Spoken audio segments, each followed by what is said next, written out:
अंतर्राष्ट्रीय सहकारिता सम्मेलन 2025 आयोजित राजनांदगांव के पद्मश्री गोविंद राम नीलमरकर ऑडिटोरियम में अंतर्राष्ट्रीय सहकारिता सम्मेलन कार्यक्रम आयोजित किया गया, जिसमें सहकारिता के चारों जिले के अतिथियों का सम्मेलन हुआ, जिसमें मुख्य रूप से पधारे विधानसभा अध्यक्ष डॉक्टर रमन सिंह एवं छत्तीसगढ़ के मंत्री केदार कश्यप विशेष रूप से उपस्थित रहे। इस कार्यक्रम का मुख्य उद्देश्य सहकारिता के बारे में लोगों को जागरूक करना, उससे होने वाले लाभ और किसानों को होने वाले फायदे के बारे में जानकारियां दी गई। विधानसभा अध्यक्ष डॉक्टर रमन सिंह ने बताया कि इस सम्मेलन में किसानों को फायदा पहुंचाने के लिए मध्यम वर्गीय परिवार को सहायता प्रदान करने के लिए किसानों को लाभ दिलाने का कार्य किया जा रहा है, जिसमें प्रधानमंत्री श्री नरेंद्र मोदी का आभार भी जताया। वहीं जिला सहकारी केंद्रीय बैंक के अध्यक्ष सचिन बघेल ने भी बताया कि आम नागरिकों के जीवन को उठाने के लिए और सहकारिता का उसमें क्या योगदान रहेगा, इसके लिए हम ये सम्मेलन का आयोजित कर रहे हैं। हमारे स्थानीय जो प्रोडक्ट है उसका इस्तेमाल करें और हमारे जरूरत को सक्षम बनाने की दृष्टि से रमन सिंह जी उपस्थित हैं। उनके लिए आज विश्व सहकारिता दिवस के अवसर पे राजनांदगांव में सहकारी क्षेत्र के चारों जिले के हमारे सोसाइटी के प्रतिनिधियों का सम्मेलन हुआ और ये चूंकि सहकारिता का छत्तीसगढ़ में और देश में किसानों के जीवन में परिवर्तन लाने वाला उपक्रम है। आज जो रिपोर्ट प्रस्तुत हुआ, अकेले राजनांदगांव के 4 जिलों में किसानों के खाते में जो धान खरीदी का विषय था 5,459 करोड़ रुपया उनके खाते में गया। ये बताता है कि सहकारिता क्षेत्र में कितने हम आगे बढ़ चुके हैं। एटीएम की व्यवस्था उनकी है, उनके खातों में काम हो रहा है और ये पूरे किसानों के जीवन में खाद लेना है, बीज लेना है, कर्ज लेना है, कैश में लेना है, ये सारी व्यवस्था कंटिन्यूअस चलता है और ये इनका जो टर्नओवर है वो भी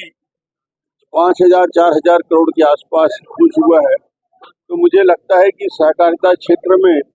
जब से माननीय अटल जी ने किसान क्रेडिट कार्ड प्रारंभ किया और उस किसान क्रेडिट कार्ड में बिना इंटरेस्ट के 0 इंटरेस्ट किसानों को कर्ज देना शुरू किया, तो कर्ज लेने की क्षमता 8 गुना 10 गुना बढ़ गया। 300 करोड़ 400 करोड़ कर्ज लेते थे, आज वो कर्ज की सीमा हजारों करोड़ तक पहुंच गया। ये बताता है कि किसान स्वावलंबी बना है किसान। और माननीय हमारे मुख्यमंत्री विष्णुदेव साय जी ने किसानों के जीवन में अभूतपूर्व परिवर्तन लाया। किसान के 21 में धान खरीदी, 21 क्विंटल धान खरीदी, 149 लाख मेट्रिक टन धान की खरीदी, रिकॉर्ड खरीदी हुई है और ये किसानों के खाते में 25 से 30 हजार करोड़ रुपया गया है। ये परिवर्तन किसानों के जीवन में सीधे डायरेक्ट कैश ट्रांसफर होता है बिना बिचौलिए के। ये सहकारिता क्षेत्र में जिस प्रकार तेजी के साथ हम आगे बढ़े हैं, वो चाहे धान की खरीदी के मामला हो, चाहे वनोपज की खरीदी का मामला हो, लैब्स का हो, पैक्स का मामला हो, ये नई समिति बनाने का काम भी अमित शाह जी केंद्रीय मंत्री होने के बाद सहकारिता आंदोलन में